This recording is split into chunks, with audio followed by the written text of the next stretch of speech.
eto, isa pa. Si Abogado Jorge. Magandang umaga sa'yo, Abogado Jorge. Magandang umaga, kuya. Oh, na-disqualify na ba? Sino? Ha? Wala pa. Si Grace? Wala pa, wala Ah, wala pa. Oo. Ano ba ang ating medyo mainit na talakayan? Hindi, kuya, ako ay magpaparating lang sa mga miyembro ng Kongreso, lalo-lalo na mababang kapulungan. Umattend naman sana sila sa mga session ng Kongreso. Alam mo, hindi na nakakatuwa pagkatapos ng sona ng Pangulo sa 10 buwan na natitira sa administrasyon. Madami pa rin naman mga priority measures na dapat asikasuhin. Hindi sila uma-attend ng session, kuya. Ngayong araw na ito magsisimula. Siguro naman, a-attend na yung mga yan dahil budget ang pag-uusapan. Pero hindi kasi sila pumapasok ng mga nakaraang araw. Nakaka-attend sila sa mga kung saan pagpupulong. Pagkatapos dito sa pagpasok sa Kongreso, hindi nila pinupuntahan. Yun yung primary duty nila. So sana naman medyo panindigan nila yung kanilang sinumpaang tungkulin. Hindi dahil sa mag-e-eleksyon pero dahil sa manami pang napaka-importanting bagay na dapat asikasuhin. Ikaw naman, asa ka pa. Maasa ka pa. Alam mo naman yung mga nandyan marami sa, hindi naman lahat, pero marami nga sa kanya nga nawawala ng quorum. Di ba? Talagang, ewan natin, sana, hopefully, ay mapakinggan yung iyong panawagan. Oo, kuya. At siyempre ito nakaraang araw, yung hindi naman pinagdiwang, pero inalala yung pagbagsak ng atomic bomb sa Nagasaki at Hiroshima. Tayo pinapaalala natin, hindi naman natin naabutan ng lahat ng mga bagay na yan, Pero pinapaalala natin Hindi ba? Hindi mo ba inabutan? Hindi, kuya. Si Tito Joe lang ang nakaabot niyan. Ngayon, alam mo, kinakailangan babalik tanawan natin yung mga ganyang bagay upang mas ma-realize natin na kinakailangan talaga natin ng isang matahimik na mundo. Kinakailangan natin na lahat ng mga bagay na pinag-aawayan ay ma-resolve in a peaceful manner at hindi kinakailangan dumating sa ganun dahil napakadami ang nagbuwis ng buhay para lamang maibalik muli ang katahimikan. So siguro nga kinakailangan na tayo bilang mga mamamayan ng mundong ito ay kinakailangan nasa isip lagi natin wala pa rin kapalit yung katahimikan kaysa doon sa gulo o sa giyera. So ano ang kailangan? Hilaw o hinog?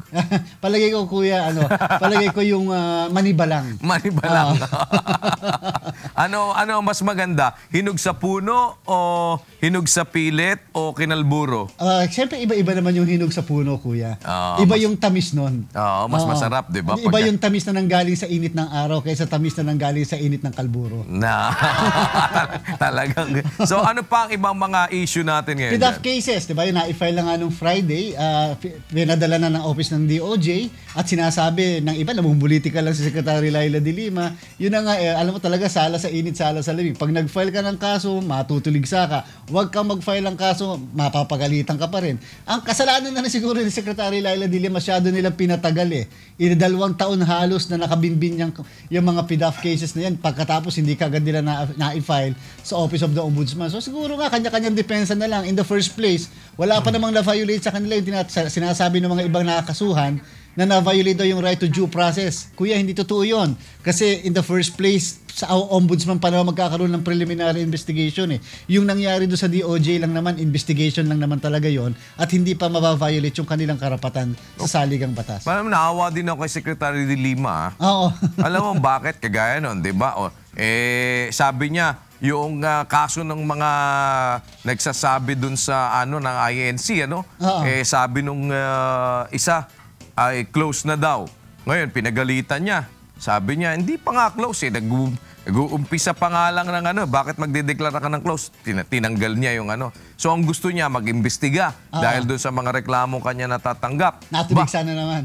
Tinuligsa naman. Sabi naman ni VP Binay, bakit ka nakikialam? Paano ba yun, Attorney George? Sino ba ang pwedeng magsabi between the Vice President and the Department of Justice Secretary if a case is already closed or if it still needs an investigation? Kuya, siyempre, walang comparison sa dalawang yun. Dapat ang DOJ Secretary, in the first place, ang DOJ Secretary, alter ego ng Presidente, hindi naman siya alter ego ng Vice President. So, she is directly responsible and reporting to the President. Yung action ng Secretary of Justice is the action of the President of the Republic of the Philippines. Yung Vice President, wala lang. Kinakailangan maghintay lang siya na mawala ang presidente. So dito, irespeto na lang natin yung perform ng trabaho ng isang ahensya sa pamamagitan ng kanyang department head. At hintayin natin tamang pagkakataon. Pag tayo naman na nakaupo, di tsaka natin ayusin kung sa palagay natin yung mga mali. Napakahirap ng kalagayan ni Secretary Laila de Lima, kuya. Nare-realize natin yan. Ang na-complicate lang kasi, yun na nga kasi dahil tatakbo siya, so nagkakaroon lagi ng political tone ang lahat ng kanyang ginagawa. Hindi na nagiging ang dating sa iba fair o nagiging patas dahil sasabihin, kasi namumulitika yan, gusto niyan PR lang or publicity. Well, siguro, it depends naman din dun sa objectivity nung tumitingin. Dapat din naman siguro, maging objective din naman yung tumitingin. Ito bang ginagawa na to? Para bang yung iba na kapag halimbawa, nang galing ang puna sa oposisyon, kung oposisyon ang nagsabi, ayaw nang tanggapin kahit na tama. Tama diba? yun. Parang, kailangan papakinggan natin ang oposisyon. Diyan sa Malaysia ngayon, may problema kuya. Sa Malaysia ngayon, sobrang pagtuligsa doon sa kanilang Prime Minister na nalaman pa, na-discover sa pamamagitan ng oposisyon. Meron pala siyang $700 million na account. So ngayon, sinusuppress yung oposisyon, 150 na ang ipinakulong kasama ang mga professors, ang mga human rights activists at mga nasa members ng oposisyon. Pero babalik doon sa ano ba talaga ang nationality ni Senator Grace Poe? Filipino. Paano ba siya tanggi Pilipino? Siyempre kuya, kapag ikaw kahit ikaw hindi mo matrace kung saan sino yung mga magulang mo, pero kung saan ka nakuha, saan ka napulot, dapat ang citizenship mo ay yung mismong lugar kung saan ka napulot. Yun ay nasa international law. Tama ba yung aking argumento? Kasi kanina pagtatalunan namin yan Isa sa aking mga sinabi sa kanila, under ka ako ng the principle of parents patriae, di ba? Nakuha ka dito sa Pilipinas, ang magkukup-kup sa'yo right away, ang DSWD. Ano yan ang pamahalaan? Nasa ilalim ka ng, parang ang magulang mo ngayon, actually, generally, ang magulang ng Pilipino ay yung kanyang estado. Nakuha ka dito, ipapailalim ka, walang hindi alam kung saan ka nanggaling na kung bumagsak ka mula sa ibang planeta or what. Pero nandito ka ngayon sa Pilipinas, nasa pangangalaga ka ngayon ng estado dahil ang kukup-kup dyan, ahensya ng pamahalaan di dapat lang naman na automatic na yun, i-consider ang Pilipino. Dapat yun. Kasi napakagandang argumento, kuya. Pero dito sa punto rin, kapag kami mga issue patungkol sa citizenship, kuya, dapat ang laging tinitingnan ng lahat ng mga makaka-encounter ng ganyang problema ay ano bang saligang batas ang nag-i-exist o effective nung panahon na siya pinanganak. Kung ikaw ay pinanganak ng 1968, ang nag-i-exist noon ay 1935 Constitution. At para malaman mo kung ano yung sentimiento ng mga miyembro ng 1935 Constitution, babasahin mo yung naging talakayan nila. At sa naging talakayan nila, napakaliwanag, kuya. Pinag-usapan nila yung foundling na tinatawag, pinag-usapan nila yung mga napulot.